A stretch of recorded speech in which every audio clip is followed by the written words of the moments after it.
Bienvenue. Aujourd'hui, on va s'attaquer à un roman vraiment marquant de Fatou Diome, Le ventre de l'Atlantique. C'est une histoire qui nous parle de rêves, de grosses désillusions et de cet immense océan qui se trouve entre deux mondes, deux réalités. Dès le début, bam, on est dans le vif du sujet. Cette phrase, elle pose tout le problème. D'un côté, une vie où tout est écrit d'avance, guidée par les traditions, le destin. De l'autre, une vie où tu es seul maître à bord, où tu traces ta propre route. C'est tout le conflit intérieur de la narratrice qui est résumé là, en une seule phrase. Alors, comment ça commence cette histoire? Eh bien, de façon hyper simple en apparence, avec un match de foot. Mais ce match, vous allez voir, il va servir de pont entre un frère et une sœur qui mènent des vies complètement opposées, à des milliers de kilomètres de distance. Mais attention, c'est pas juste un jeu. Pour Sally, la narratrice qui vit en France, et pour son petit frère Madické resté au Sénégal, ce match, c'est bien plus. C'est comme un espace-temps où ils peuvent se retrouver. Le seul moment, en fait, où leurs deux mondes si différents peuvent enfin se toucher. Et pourtant, même s'ils regardent les mêmes images de leur idole, le footballeur Maldini, tout, mais alors tout, les oppose. D'un côté, on a la solitude de Sally, seule sur son canapé à Strasbourg. De l'autre, la chaleur, l'effervescence du village, tout le monde réuni. Le confort moderne face à la débrouille. Le bitume froid de l'Europe face au sable chaud de l'Afrique. C'est ça, toute la complexité. La douleur de l'exil d'un côté et la richesse de la communauté de l'autre. Allez, on quitte la France un instant, on part à Niodior, le village de Madické. On va essayer de comprendre ce qui alimente ce rêve fou de partir en Europe. Un rêve qui est le sien, mais aussi celui de toute sa génération. Pour les jeunes de Niodior, faut bien comprendre que la France, ce n'est pas vraiment un pays. C'est un mythe, un espèce de paradis sur Terre, fabriqué par les images qu'ils voient à la télé, et surtout par les histoires complètement dingues de ceux qui en reviennent. Et dans ce contexte de pauvreté, le foot, ce n'est plus juste un sport. C'est le seul ticket de loterie, la seule porte de sortie imaginable. Et ce mythe, il a un visage, un nom. C'est l'homme de Barbès. Un type qui a émigré, qui est revenu au village et qui, avec ses histoires sur Paris, hypnotise littéralement tous les jeunes.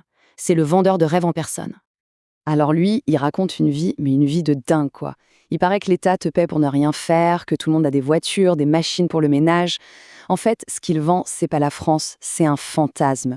Le fantasme d'une richesse sans effort, sans difficulté. Et c'est ce mensonge-là qui est terriblement efficace.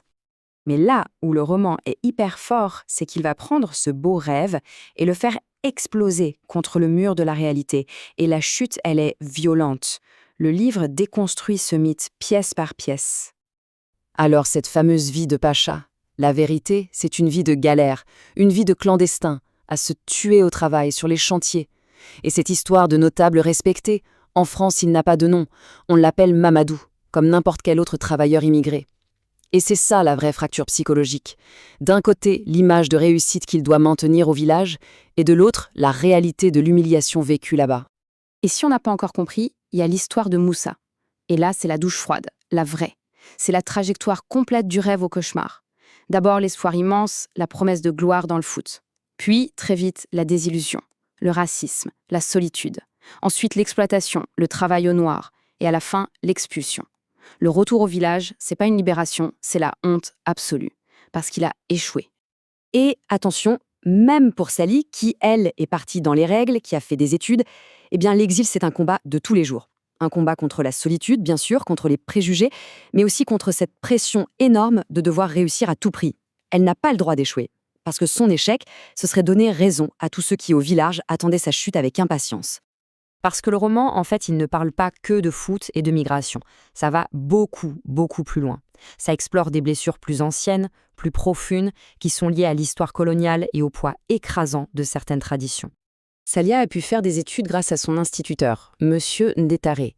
Mais ce cadeau, la langue et la culture française, c'est aussi ce qui la coupe de ses propres racines. Elle se retrouve dans ce qu'on appelle l'aventure ambiguë. C'est une idée super importante pour comprendre ce qu'elle vit à l'intérieur. En gros, elle n'est plus tout à fait de son monde d'origine, mais elle ne sera jamais non plus totalement acceptée dans son monde d'adoption. Elle est entre les deux et c'est une position très inconfortable. Et cette tradition, ce poids du passé, on le voit surtout à travers les personnages de femmes. Et là, l'histoire qui fait vraiment mal, qui est au cœur du roman, c'est celle de Sankel, qui était la première fiancée de l'homme de Barbès. Ce qui arrive à Sankel, c'est terrible. Elle se bat pour un truc qui nous paraît évident aujourd'hui, le droit d'aimer qui on veut. Mais dans sa société, c'est une rébellion, une trahison impardonnable.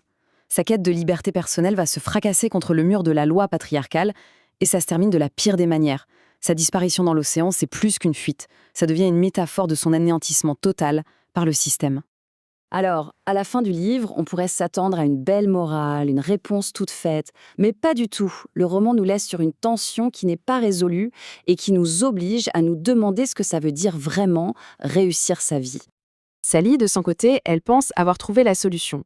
Elle a une situation en France, elle gagne de l'argent, alors elle propose à son frère de lui en envoyer pour qu'il puisse monter un projet au Sénégal. En fait, elle veut lui éviter les souffrances de l'exil elle connaît trop bien. Et là, la réponse de Madické, elle est... Piou! Elle claque. Il lui renvoie la question en pleine figure et ça expose toute la contradiction de sa position.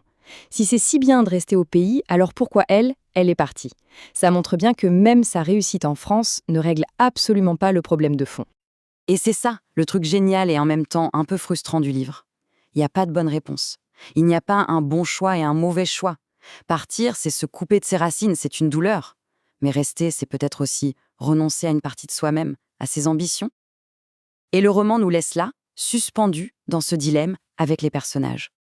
Du coup, on en revient au titre, Le ventre de l'Atlantique, et on se pose la question, cet océan, finalement, c'est quoi? Est-ce que c'est un pont qui relie les mondes, les gens, les opportunités, ou est-ce que c'est un gouffre en abîme qui avale les rêves, les identités et parfois même les vies? La réponse, comme souvent, elle est sûrement quelque part entre les deux.